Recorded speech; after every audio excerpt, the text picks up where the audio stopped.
So now we're going to look at the stem stitch, and depending on which way the line is curving, that'll determine which way you stitch your stem stitch. So I'm going to use this right here, and it's curving, we'll say upwards. So you come up for your first stitch at the very bottom of your line, and you go down. Now this is the important thing. Keep your loose floss out of the way and to the bottom of wherever you're working. So I'm going to go down a stitch length away, but before I pull it completely tight, I'm going to come back up near the entry point of where I originally started. Now I can pull it. And I hold it down, go away about a stitch length away, come back up where the entry point is, and pull. So that's your stem stitch. And the reason you want to keep this working thread below your other stitches is so that it is consistent, because if it were to be switching back and forth,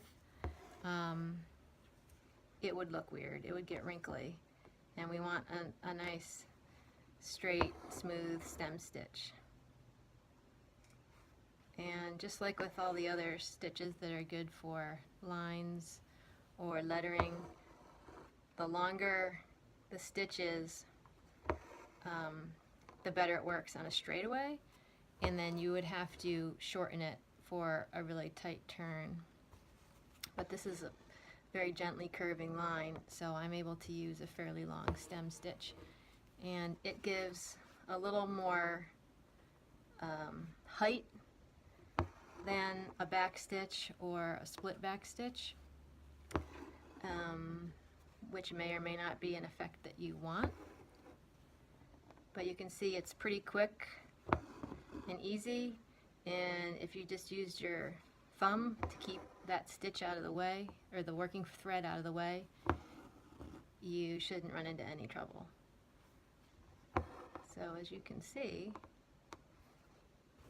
that is your stem stitch. I'm going to take it all the way up to the end and finish it. It's very straightforward. It's when you need to change direction that it gets tricky. If you are working on, and this happens with letters, if you're working on letters or shape where it changes direction, you would want to end it first. You'd want to end the stitch and then switch to the other side. So I'll do it at the end of this. I would end the stitch, and when I say end the stitch, I mean go like this and then come back down. So that's ended. And then when you change direction, you can then move your working thread to the opposite side, and you'll have the same kind of nice curving or flat line. So that's stem stitch.